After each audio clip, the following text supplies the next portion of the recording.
Ice வெளில போகணும், கிளம்பு. எங்க? பேங்குக்கு போகணும். பேங்கா?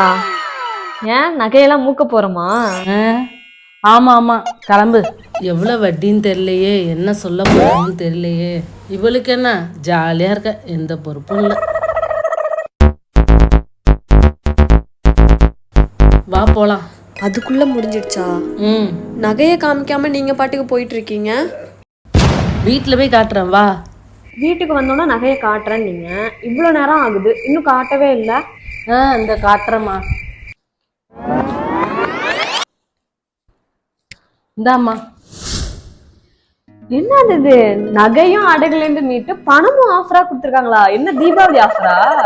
உங்க அப்பார் வீட்டு பேங்கு நகையும் கொடுத்துட்டு பணமும் கொடுக்குறாங்க. போனை நோண்டிட்டே இருந்தா நகையை அடகு வச்ச பணம் தான். தீபாவளி செலவுக்கு காசு வேணும்ல, அதான் நகையை அடகு வச்சுட்டு வந்து கொடுத்தேன். என்னத்த பாக்குற, போனை நோண்டிக்கிட்டே உட்கார்ந்து வந்தாங்க.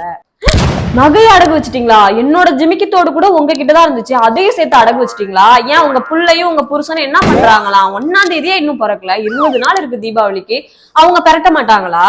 என் புருஷன் கடன் அடைக்கணும், உன் புருஷன் கடனையும் வீட்டு செலவையும் பாக்கணும். அப்புறம் ஏது காசு? தீபாவளி செலவு எப்படி பாக்குறது? அதான் நகையை அடகு வச்சேன். கடன் எப்படி வந்துச்சு? மாசம் ஒரு கடன் வாங்கினாங்க, அடுத்த மாசம் அதை அடைக்கிறதுக்கு இன்னொரு கடன் வாங்கினாங்க, அதை அடைக்கிறதுக்கு இன்னொரு மாசம் கடன் வாங்க. இப்படிதான் கடன் வந்துச்சு. என்ன பண்ண சொல்ற? 4 பேருக்கு எதுக்கு இவ்வளோ காசு? 4 பேரா?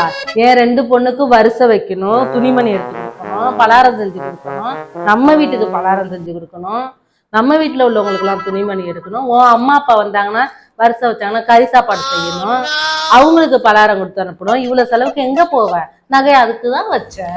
பர்த்டே வெட்டிங் டேனா கூட ட்ரெஸ் எடுக்காம இருந்துடலாம் போல இருக்கு. இதுவே பத்தாது.